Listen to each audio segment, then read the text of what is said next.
Yes, the challenge response. Remember, we're not trying to get super calm when we feel stressed or nervous.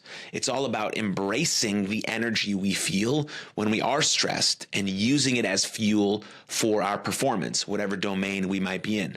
By having a positive relationship to our stress and approaching it with focus, but not fear, literally will change the underlying biology of our experience. That's incredible. Just taking control of that and the way we perceive it and the way we approach it, our relationship towards it, our self-talk with it. And now we'll talk about a really cool way here to embrace our stress, that challenge response and nerves, and really just freaking rock it whenever these sort of high pressure, high stress, high nerves moment come into your life, whether that's on the sports field, in the business room, as a parent, making a presentation, whatever the case may be. So Alison Wood Brooks is a researcher at Harvard Business School. She studies the most effective strategy for dealing with acute stress. And so first, let's do a little test. You at home, right? Imagine that you need to give a big presentation in front of a bunch of people.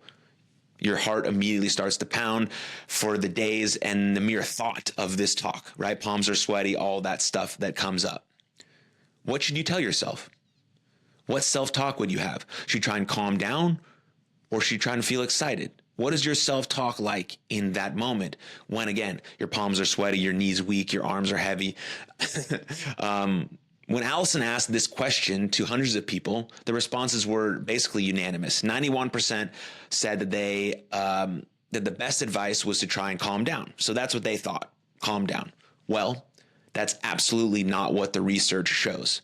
Get this. So Alison brought people into her lab and gave them a super stressful test. She made them give an impromptu speech, something that has been proven to be very, very good at eliciting very high levels of stress, right? People seem to be more afraid of public speaking than death. And so everyone's told they have to give a speech. The normal stress response kicks in.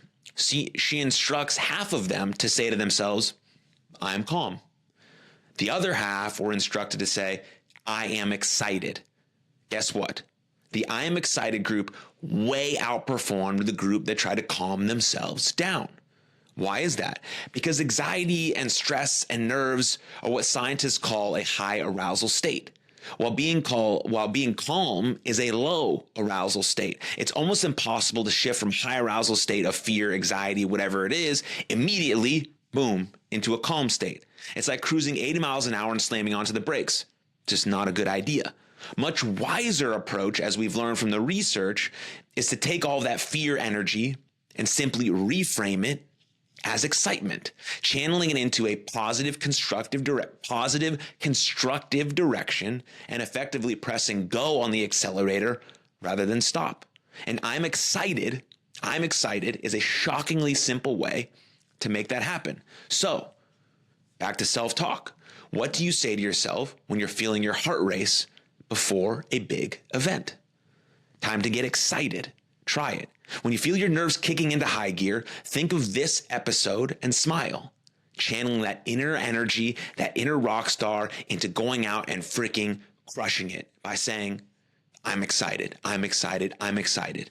That's huge. If you only get one idea out of that episode, let it be that one. It will absolutely change the way you feel when you step into a high pressure, high stakes environment where you're feeling nervous energy. I'm excited, I'm excited, I'm excited.